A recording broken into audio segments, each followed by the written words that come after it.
Welcome to Inside Exchange, Topics for Manufacturers, a series bringing you expert-led presentations on the issues that matter most to members. The curated topics in this series feature presentations from associate members and subject matter experts through on-demand and live webinars to help Hudson Valley manufacturers. If you have topics you'd like us to explore in future episodes, contact us at info@councilofindustry.org. Let's begin. Hello, everyone. Today we are joined by Jason Fisch of Fisch Solutions. Fisch Solutions is a Hudson Valley-based IT and cybersecurity company that has been serving the region since 2006. They specialize in providing comprehensive IT services with a focus on cybersecurity for manufacturers, including 24/7 monitoring from their state-of-the-art network operations and security center. Fisch Solutions is proud to be the largest IT provider in the region, offering manufacturers a single point of contact for all their technology needs. And today he's here to give us a brief overview of cyber incidents, compliance, and best practices. Let's get started. Jason Fisch, thank you so much for doing this. Why don't you get started by telling us a little bit about Fisch Solutions? Yeah, absolutely. So who is Fisch Solutions? We're a company that was founded back in 2006. We're a local Hudson Valley company. I founded it back when I was 15 years old, when I created the City of Beacon's first website, and then grew the company over the past 20 plus years to where we are now. We're proud to be a local team. We're a local business service, so we're Hudson Valley based. All our employees are in the Hudson Valley.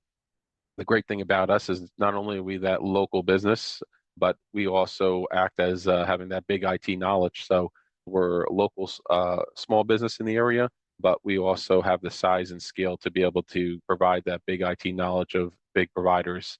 We're the largest IT provider in the region, so it gives us the scale and the ability to do a lot of different things beyond cybersecurity and general IT services. The neat thing about us also is that we specialize in the manufacturing industry. We currently service about 10 members of the Council of Industry who brought us to this great organization, and really it was a good fit because we do specialize in a lot of manufacturers that are members. So we're also the only provider to have a NOC/SOC facility, which is a network operations security operations center. It's actually the picture you see in the upper right hand corner of that slideshow. This is a recent addition to our company due to a group of unfortunate events. A local business, Mobile Life Ambulance, went out of business about a year ago, and their 911 dispatch facility became available. We were able to move that into being our new headquarters. We were able to convert that 911 center into our NOC/SOC facility. So we're able to live monitor all our clients at every second. So if anything happens, such as a cybersecurity incident or a issue with their system, we're immediately alerted to it and able to address it. So we're a cybersecurity focused IT firm, but what makes us unique is that we're known as being a one point of contact, one bill for all things IT. Since we have the scale that we do, multiple divisions of the company, everything from physical installation of IT systems to cybersecurity to telecommunications, we're able to provide all those services to the client. So you have one vendor to deal with and all in one bill. So enough about us. Get into the important thing we're here for today, cybersecurity. So cybersecurity in manufacturing is very critical to all industries, but particularly to manufacturing for several reasons. One of the main reasons is for compliance. So for compliance, we now have several regulations that are required for manufacturers in particular. People that work with the federal government now have CMMC requirements to their organization. CMMC is a federal requirement that regulates manufacturers and their IT systems. There's also local requirements for compliance, such as the New York State Breach Act, which requires manufacturers and all businesses to make sure that they have their systems set up correctly.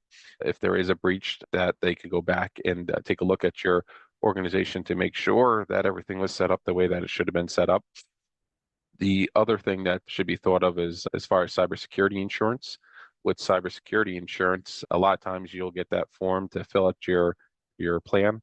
Usually 4, 5, 6 pages that you have to check off if you guys are compliant for cybersecurity. And a lot of times people will just go through and check off all those different boxes. But what it is actually attestation. saying that you are following all those things, such as, maybe MFA, that you're getting that text code every time you log into your email.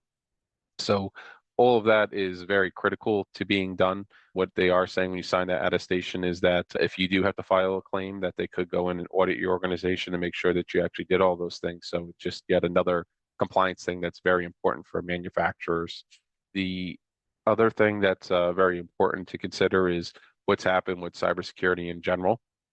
As of COVID times, the actual cyber actors industry is an industry, international industry, has changed quite a bit. Everything from Bitcoin that allows them to get payments in a hidden manner to them now being able to interact with people that are more remote in industries has absolutely doubled, tripled the amount of cybersecurity incidents that are occurring out there. So cybersecurity has become foremost of importance, even more so than it ever has been.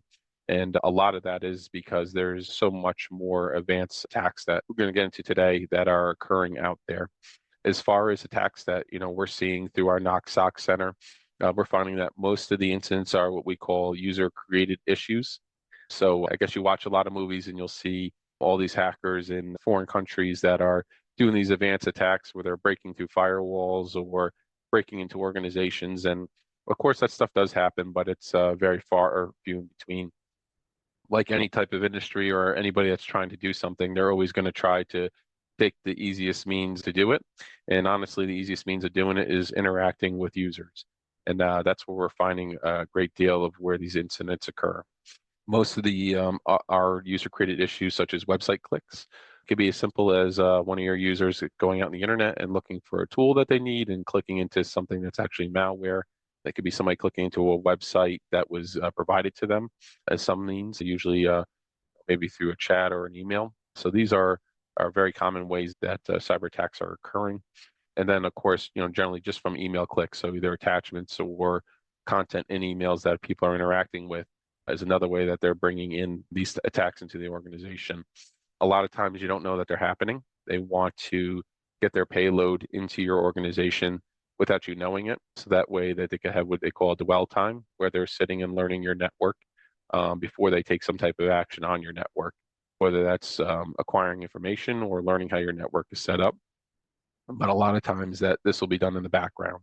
With our Knox SOC Center in particular, we're running tools that run 24/7 that look for any abnormalities such as these that are common. So as soon as we see one of these abnormalities that occur, we're able to isolate that device or that email address to stop the incident from progressing and having that dwell time. Most think, like I said, that it's a sophisticated attack, and those types of incidents do occur, but they are not as common. If they do occur, they're typically socially engineered. In other words, they're looking for particular people in the company. They are then trying to reach out to those people, whether researching their phone number to reach out to them, send them a text message. Maybe they'll send them an email acting as somebody else. So that is a very common way that these more sophisticated attacks are happening. And another way that they're doing is researching and looking for easy targets. Maybe they'll research and find out what your network is. Maybe they'll somehow acquire your guy's IP address and then try to find anything that's open on your network to try to get into it that way. Once again, it's something that doesn't happen as much, but it is stuff that does occur. And this is what we're finding for most organizations, what's going on out there right now. One thing I did want to do is do case studies. I think it's pretty neat with our Knox SOC. We run into these incidents. We're very proud that we're able to isolate these incidents in our organization, usually in 1, 2, 3 seconds, to the point where we shut the person's computer down remotely. We shut off their email, so we're able to see it happen, shut it down, and then remediate it from there. So here's some recent case studies of stuff that we've run into. Case study 1, email click, shipping email. So recently we've had a organization that somebody sent a FedEx email for tracking. They clicked into it. It then opened up that email. When the email was opened, it tried bringing them to a payload to download. But soon as we saw that happen, we're able to stop it even before the payload downloaded. And we also shut down the computer immediately and took remediation action so that there was no spread of that into the network. But that was a simple email click into what looked like a legitimate FedEx email. Another incident that's occurred recently, website click false tool download. we had a client that was looking for a free PDF reader. So they went out and searched a free PDF reader. They found a website that had a free PDF reader. They clicked it, and as soon as it downloaded, our tools were able to identify it and see that the contents of that was notorious of a actual malware. So we're able to isolate that file, stop it, shut down the computer, and isolate the computer, once again. So you can see in both of these incidents, which happened last month, very non-sophisticated attacks. They're 80% of what we see. People clicking into email, people just looking for stuff out in the internet. And we have a lot of layers that protect for that. Anything from, also doing SAT training, so security awareness training, where users are being trained to see these things and how they're done, and sending tests of these to users to see if they click into them to train them. We have the tools that we talked about in the call, and then also even tools that are monitoring the internet to prevent from going to these websites. So these are all things that could be implemented to prevent these types of incidents occurring, because quite a bit of them are user interactive type incidents that do occur. So, as far as, how we could help with your organization, you're always more than welcome to give us a call directly at our main line, the 237-0000 number, dial extension 0 and speak to our help desk, and we're always more than willing to help out, or feel free to reach out to me direct, 845-896-1800, or shoot me an email. And, always more than willing to discuss any concerns that you have in your organization and how you guys could better protect your guys.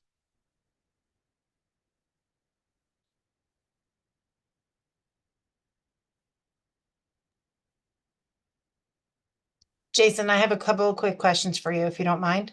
Sure, Um, absolutely. so I really like that example, and ironically, we just today got an email similar to that for just a tracking of something that we were just like, I don't remember ordering something, but maybe.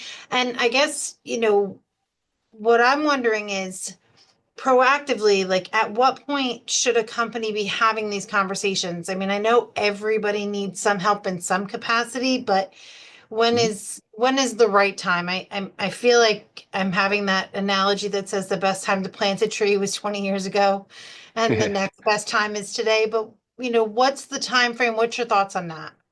Yeah, so I mean, some organizations, right, they have people that provide IT in the organization or that do IT. Maybe they don't have the specialization in cybersecurity. So, that's when you're in that situation, it's always a great time to reach out to us or any other provider that specializes in cybersecurity. So, at least these tools could be deployed and they could work as a consultant just on this one piece. That's a great time. Really, anytime you get into an organization that you're going beyond a solopreneur. So maybe you start out your manufacturing where you're able to do the manufacturing yourself and you're kind of a solopreneur and kind of getting things going on your own. But then, you start expanding to 2 or 3 people.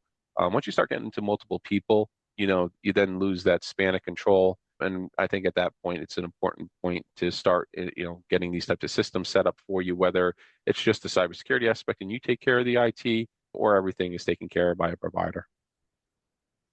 So in that case, when a new company reaches out to you, is there like an evaluation period? How do you figure out what the needs are? Yep. So at this point, we have a standard system, I'd say more or less, that we come and implement. It works for Mm-hmm. any business from one person up to 500.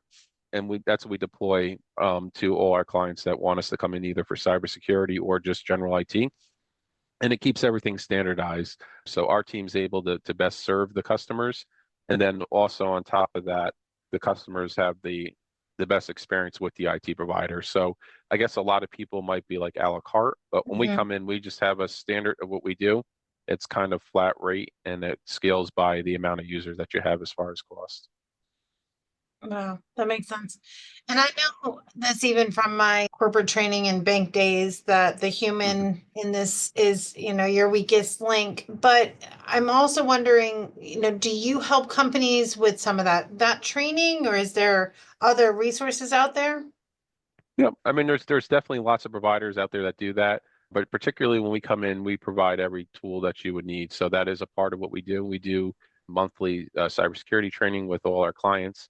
And then we're also on a monthly basis sending out fake emails to see if they'll click into Mhm. them. And if they do, then it'll alert their management who clicked into it so that they could kind of have a one-on-one to kind of go through, reflect the training that they had and how they could maybe better handle email. But we do include that in the services that we provide automatically. But there's also independent companies that provide just that service as well. Wow.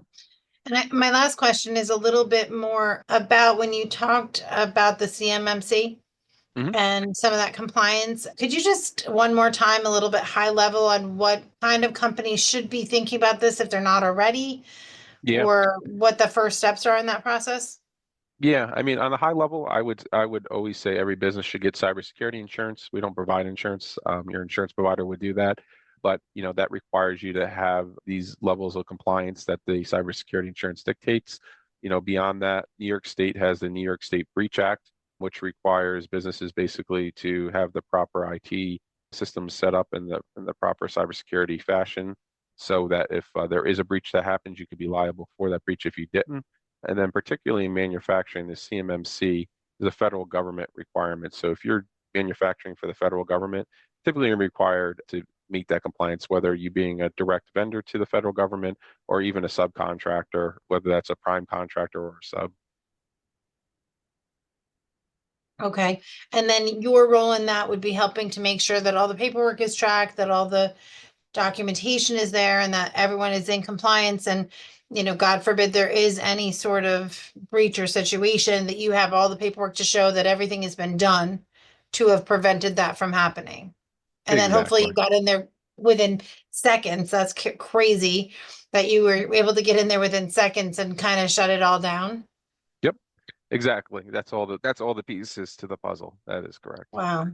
That's great. Okay, so last piece of the puzzle here. How can people reach you? You want to just, point us in the right direction? I mean, they're welcome to call me and I'm happy to point them in the right direction, but best way Yep. to contact you?